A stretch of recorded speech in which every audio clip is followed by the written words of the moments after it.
For quite some time, we've had the feeling that we'll be getting a reveal of Bloodborne 2 at E3 2017. And in an effort to purge that wriggling thought worm, we decided to write down the clues that are leading us down this path of speculation. Of course, this is all guesswork until something is officially confirmed, and after the leaks leading to the original Bloodborne's announcement, it's understandable that Sony is keeping things hush-hush. And just a reminder that this is a rumor piece. Most of these could be hints at a new IP or a remaster, but this article addresses the feeling that we might be getting a Bloodborne 2, so be sure to leave your own guesses in the comments. Our first clue is From and Sony's rumored 3-game deal. A now banned NeoGAF user called Verundus had claimed insider knowledge that Sony and From Software had signed a 3-game deal to bring Bloodborne to reality. This same user had stated that Demon's Souls 2 was in development in 2013, and this was possibly Bloodborne as a different name was specified.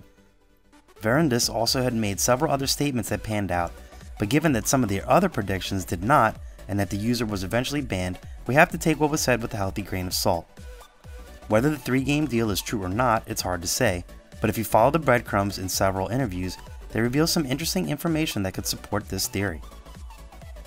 According to a discussion with Eurogamer, From Software was concerned about making a game exclusively on a single platform, but Sony convinced them. This could mean a longer-term plan was proposed as mitigation against the risk of launch season development. We also know that Sony is absolutely wanting to work with From again. When asked if they want to work with From Software again, Shuhei Yoshida said, "Absolutely, as you know they're a publisher as well, and also occasionally developer.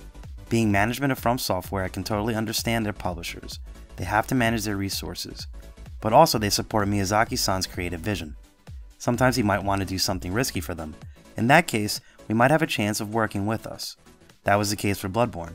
It was early, from a Japanese publisher's standpoint, to bet big on a PS4 only title. That was quite a large development effort. We're able to work closely with them. We have great relationships, and because of the nature of them being publishers and developers, it's a unique relationship. We wish to continue to work with them. Given that quote, and that Sony's objectives with Bloodborne were fully met, it moved an estimated 2.7 million copies, helped migrate users to the PS4, and was successfully merchandised and provided extensive branding for PlayStation, commercially, a sequel would be a sure sell. Our next clue is the supposed leaked E3 conference schedule. A now edited series of articles made the internet rounds recently, showcasing a leaked timeline for E3 events. While we at Fextralife are going to E3, and we know of certain things coming that everyone is going to be delighted about, we have not seen an official conference timeline, so we doubt this one is real, particularly when the original form of this came from a NeoGAF thread, but it seems the only change to the articles was the removal of Bloodborne 2 from the list. Now, going full conspiracy mode, the only reason to remove something from a false article created for clickbait is... right, we can't think of anything either. So, either A, the article was real and the Bloodborne 2 listing was incorrect, or B, the article wasn't real, but the accidental correct listing of Bloodborne 2 triggered a cease and desist from Sony. Our next clue, From Software's projects and Miyazaki's interview. We know from interviews with Miyazaki that one of the 3 confirmed titles From Software is working on is a dark fantasy RPG.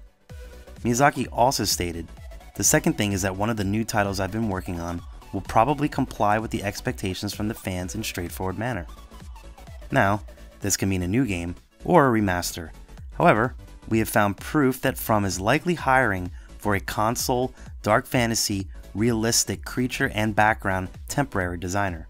If the title was a remaster, new creature and character design would be unlikely.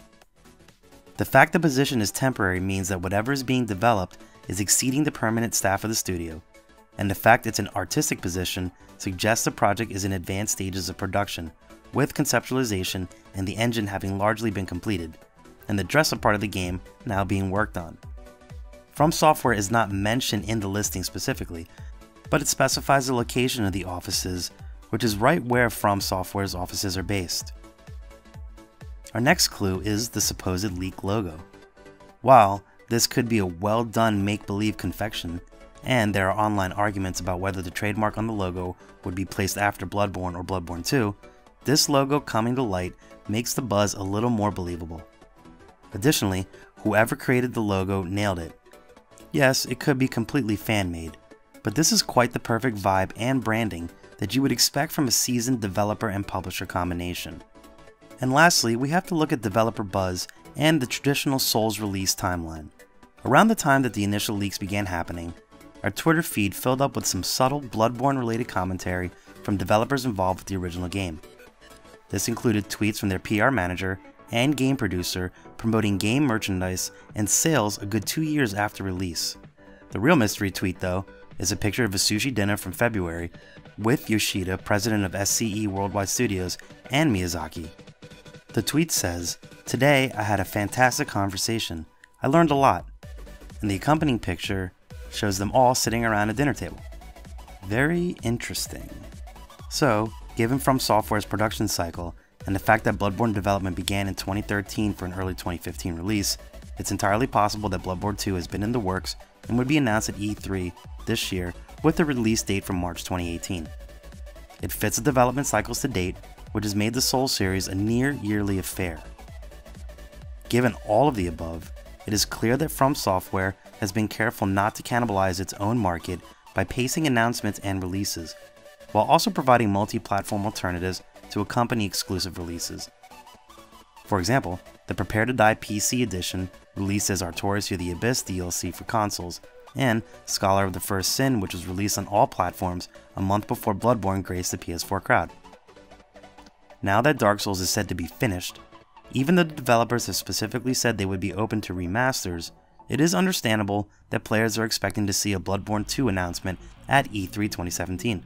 As we have explored in this write-up, the signs are there. Now we need to see if they turn into reality. May we be granted eyes this June. What are your conclusions? Share your thoughts with us in the comments. And if you like what you saw, give the video a like and subscribe to find out when we drop more content. Thanks for watching.